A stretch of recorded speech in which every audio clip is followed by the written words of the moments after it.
दोस्तों एक लड़की थी जिसका नाम सबीना था। उसको गलत आदत लग गया था दोस्तों।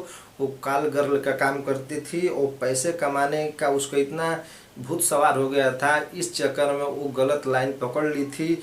एक दिन जिस होटल में वो लड़की जाती है उस होटल में जो आदमी था आने वाला था वो थोड़ा लेट आता है। जो होटल में जाके जो सबीना थी इंतज़ार करती है।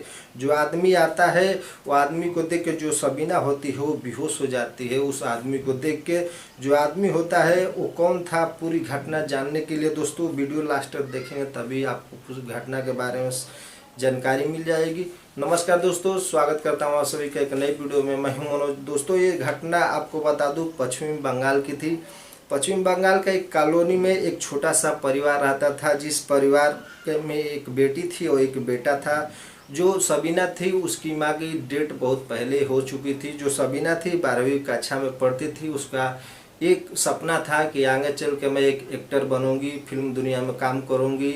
इसलिए जो उसको टाइम मिलता था तो एक्टिंग भी सीखने जाती थी और पढ़ाई में बहुत ज़्यादा ध्यान देती थी। फिर उसकी एक सहेली से मुलाकात होती है स्कूल में ही। जो उसकी सहेली होती है उसको गलत लाइन माने कॉल गर्ल बना देती है और पैसे कमाने की उसको लत लगा देती है दोस्तों। एक दिन जो सबीना होती है घर पे रहती थी और जो उसके पिता होते हैं ये बोलते हैं कि बेटा अब तुम्हारी उम्र हो गई है, तुम्हारी हम शादी कर देते हैं। अपने ससुराल जाके आप पढ़ाई आगे की जो ग्रेजुएशन करना अभी हम तुम्हारी शादी कर देते हैं। तुम्हारी मम्मी भी नहीं है, मेरी हालत ऐसे ही ख़राब हो जाती है क्योंकि पढ़ाई का खर्चा है और तुम्हारा शादी का खर्चा है, सब मुझे निकालना बहुत ही, मेरी उम्र भी हो गई है।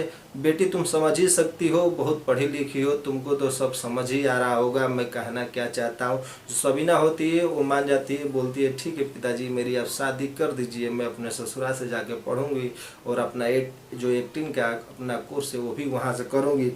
फिर सबीना का एक बगल ही के छोटे से गांव में एक लड़के से शादी हो जाती है। लड़के का नाम रियाज होता है।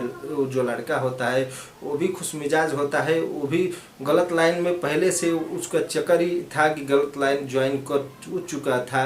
उसका भी काम था कि नई नई लड़कियां बुला के अपने साथ रंगरलियां मनाता था। जिस होटल में जाता था उस होटल में जाता था। उसका यही कारोबार था। उसके बदलने के लिए उसके माँ बाप होते हैं जो सबीना से शादी कर लेते हैं। बिना दहेज के शादी हो जाता है। शादी के कुछ 6-7 महीने बीतते हैं।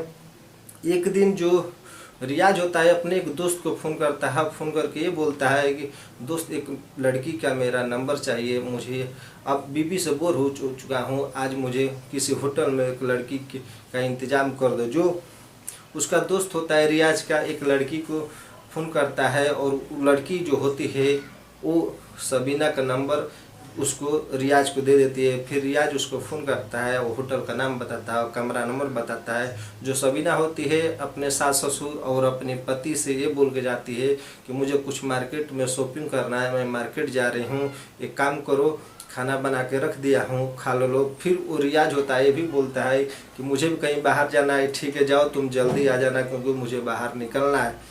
फिर जिस होटल का एड्रेस दिया था रियाज उस होटल में जाके वो औरत होती है सबीना होती है वहाँ रूम में चली जाती है। रूम में बैठ के इंतज़ार करने लगती है।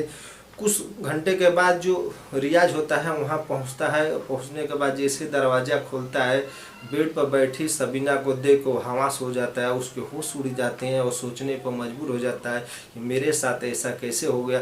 फिर वो धीरे धीरे आता है और सबीना के मुंह पे एक थप्पड़ मारता है। मार के ये पूछता है कि क्या तुम्हें इतनी पैसे की भूख लगी है कि मेरे कमाई से तुम्हारा पेट नहीं भरता। जो सबीना होती है ये बोलती है कि ये काम मैं बहुत पहले से कर रही हूँ, आप कौन दूध के धुले हो कि आप भी यही काम कर रहे हो। मैं तो अपना तन बेच रही हूँ, बाकी आप बेचवाने के लिए मजबूर किसी लड़की को कर रहे हो, तभी तो मैं कोई लड़की आपके पास आके सो रही है। तो दोस्तों मेरा मकसद ये नहीं है कि आप लोगों को ठेस पहुँचाऊँ। फिर वो बड़े ही खुशी से और प्यार से सबीना जो रियाज अपने घर लेके जाता है और दोनों एक दूसरे से समझ बुझ लेते हैं। जो सबीना होती है वो भी ये सब छोड़ देती है, जो रियाज होता है ये भी सब छोड़ देता है। बड़े खुशी से दोनों परिवार अभी खुशी से जी रहे हैं। तो दोस्तों मेरा मकसद ये नहीं है आप लोगों को परेशान करना, ठेस पहुंचाना। मेरा मकसद है आप लोगों को जागरूक कर सकूं। तो दोस्तों अभी तक आपको हमारे चैनल से नहीं जुड़ा तो फटाफट चैनल से जुड़ जाए क्योंकि आपको ऐसी स्टोरी नई नई देखने को सुनने को मिलेगा। तो मिलते हैं हम नेक्स्ट वीडियो में, तब तक के लिए जय हिंद जय भारत, अपना ख्याल रखें।